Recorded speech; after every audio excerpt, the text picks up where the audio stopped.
Happy morning, dear students.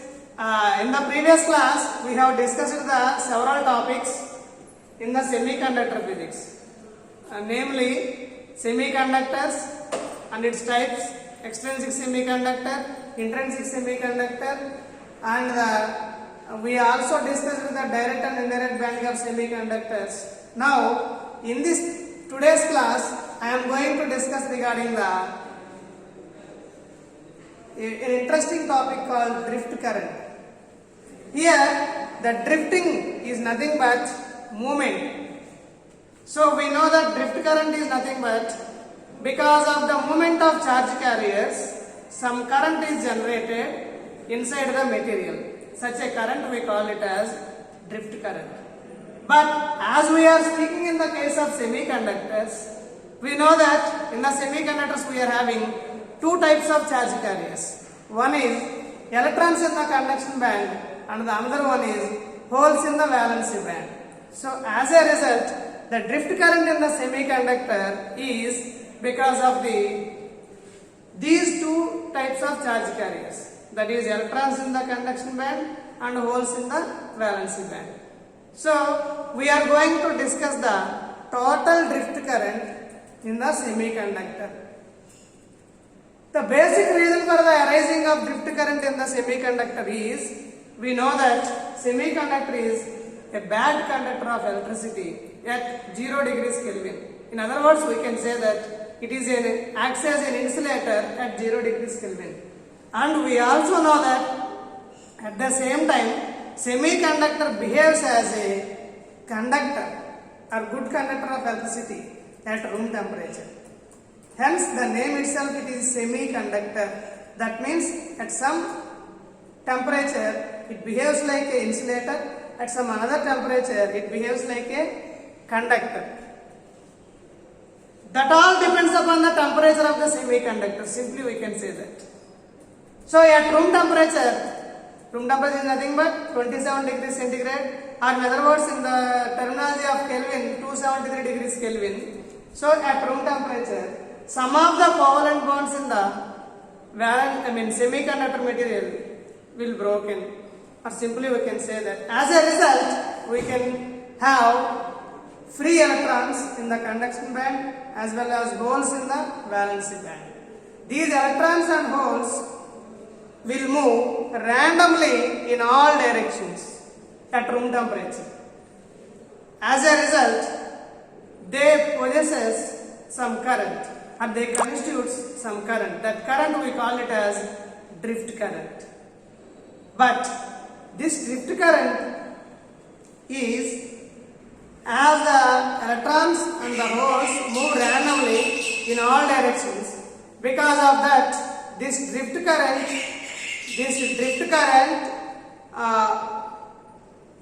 though the drift current is associated in the semiconductor, but random movement of the charge carriers, the net current in any particular direction is 0.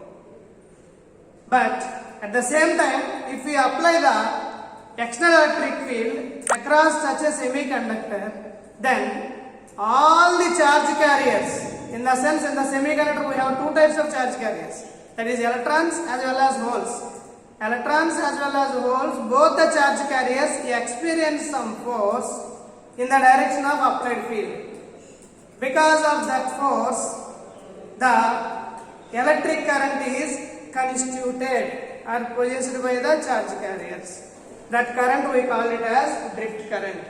So that drift current is directly proportional to, or in other words we can say that drift current density J is equal to N into E into V suffix D. Here, N is the number of electrons in the conduction band, E is the charge on each electron, V suffix D is the drift velocity. And we also know that the drift velocity is directly proportional to applied electric field, capital E, that is strength of the applied electric field. Therefore, this can also be written as V suffix D is equal to mu into capital E. Here mu is the mobility of the electrons.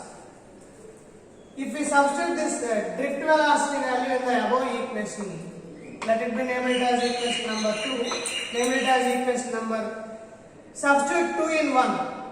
Therefore, drift current density J is equal to N suffix E into mu into E.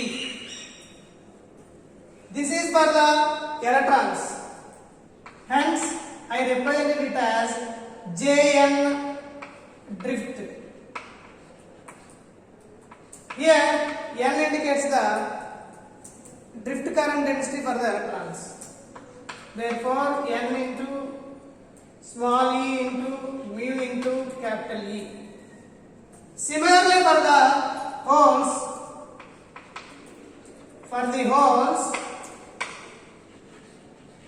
the drift current density is given by J suffix P drift.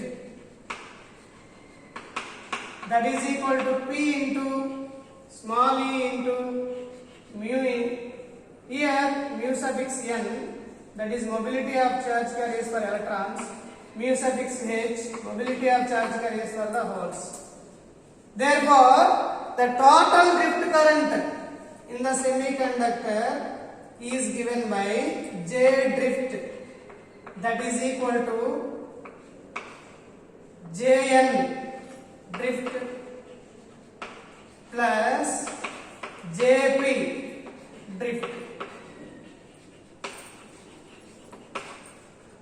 Therefore, the drift current density is equal to Jn drift is nothing but N E into mu suffix N into capital E. This is mu suffix N plus for the holes P into small e into mu suffix H into capital E. Here all the terms have as usual meaning, in the sense J's drift is nothing but current density due to drift. Small m is the number of electrons in the conduction band. Small e is the charge of each electron. Mu suffix n is the mobility of the charge carriers for the electrons. Capital E is the applied electric field strength. P is the number of holes in the valency band. E is the charge on each hole. Mu suffix H is the mobility of the holes. Capital E is the electric field strength. This is regarding the Jn, drift current density. In other words, for the simply we can say that, let it be named it as equation number 3. Now, I am going to discuss regarding the diffusion current. In the semiconductor, apart from the drift current, we are having one more current called diffusion current. Diffusion current. The name itself indicates that this current is arised due to diffusion of charge carriers. What do you mean by diffusion of charge carriers? Diffusion of charge carriers in the sense, very simple thing. If there is a concentration of charge carriers difference, then for the uniformity, for the sake of uniformity, the charge carriers will diffuse from higher concentration region to lower concentration region for the attainment of uniform distribution of charge carriers. Such a movement of charge carriers will also constitute a current. Such a current we call it as diffusion current. So, when there is a concentration difference, for example, in the semiconductor, at some region, the concentration of electrons is more, at some another region, the concentration of holes are more. So, for the uniformity, the electrons will diffuse from higher concentration region to the lower concentration region. In the similar manner, the holes will also diffuse from higher concentration region the lower concentration region for the uniform distribution of charge carriers. In other words, we can say that for the stability of the charge carrier, current density, in other words, simply we can say that. Such a movement leads to the current, such a current we call it as diffusion current. Now, this diffusion current depends upon the distance of the movement of charge carriers. So charge carriers, just now we discussed that charge carriers will move from higher density region to lower density region. That means they move certain distance. So this particular diffusion current depends upon the distance. For example, there are n number of electrons, then the diffusion current depends upon the n number of electrons will move a distance of x. Then the diffusion current depends directly on the d by dx of n. Here n is the number of electrons, x is the distance for which the electrons are moved. In other words, we can say that is called gradient. If any parameter changes along with the distance, that is called gradient. Here, this term we can call it as concentration gradient, because here the parameter changing is concentration. So, this concentration gradient is very important for the calculation of diffusion current. In other words, a rate of flow of electrons or charge carriers is directly proportional to concentration gradient with the opposite direction. Hence I represented as a negative sign there. According to Fick's law, the rate of flow of electrons, or in other words we can say that diffusion current density is equal to minus E into rate of flow across unit area or per unit area.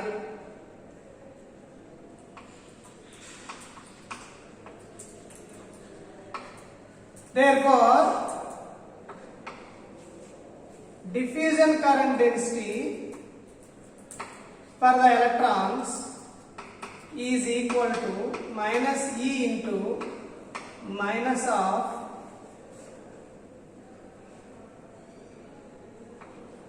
capital Dn d by dx of n. So,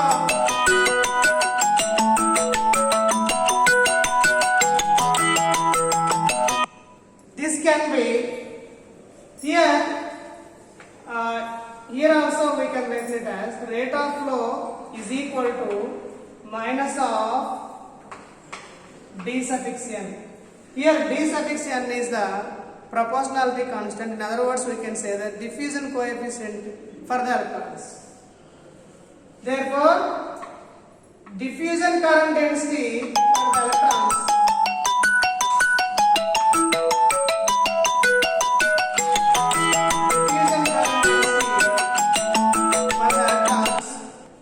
is equal to small e d suffix n d by dx of n. Similarly, diffusion current density for the holes we can write it as J suffix P, that is equal to minus E into D suffix P into d by dx of n. Here the charge carriers are holes, hence there is no negative sign here. This is regarding the arc, we can write it as d by dx of P. Here d suffix P indicates the diffusion current density for the holes, d by dx of P represents the concentration gradient for the holes. Therefore, total diffusion current density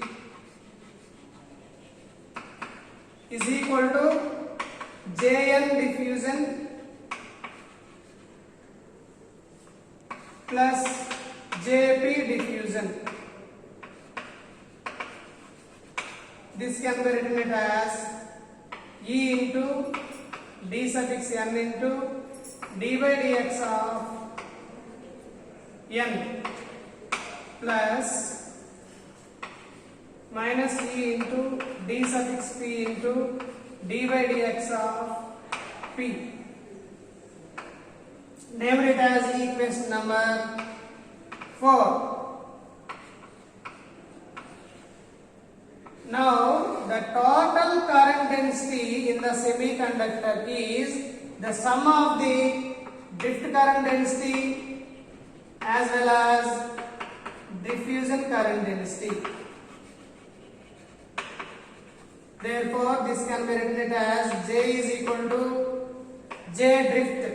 We have n into E into mu suffix n into capital E plus P into small e into mu suffix h into capital E plus E into d suffix n into d by dx of n minus E into d suffix p into d by dx of p.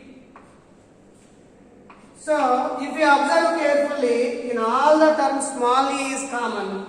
So, I took it as a common term. Now, this can be written as n into mu suffix n into capital E. Similarly, d suffix n into d by dx of n.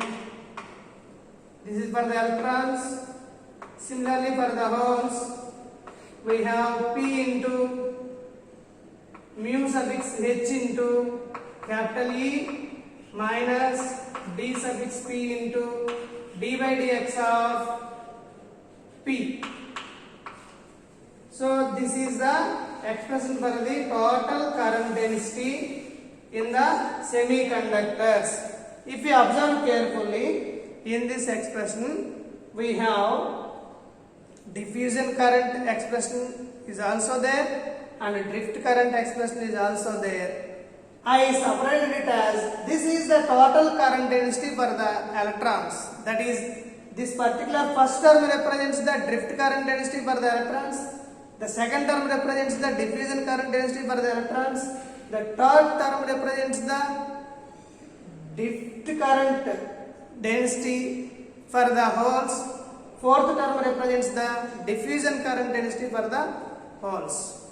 So, this particular final expression consists of drift current as well as diffusion current densities for both the electrons and holes. That is, both the charge carriers inside the semiconductor. This is regarding the drift current density as well as diffusion current density. All of you please note down it. In the next class, we are going to discuss the relation between these two current densities, that is drift current density as well as diffusion current density. Thank you. Note down it.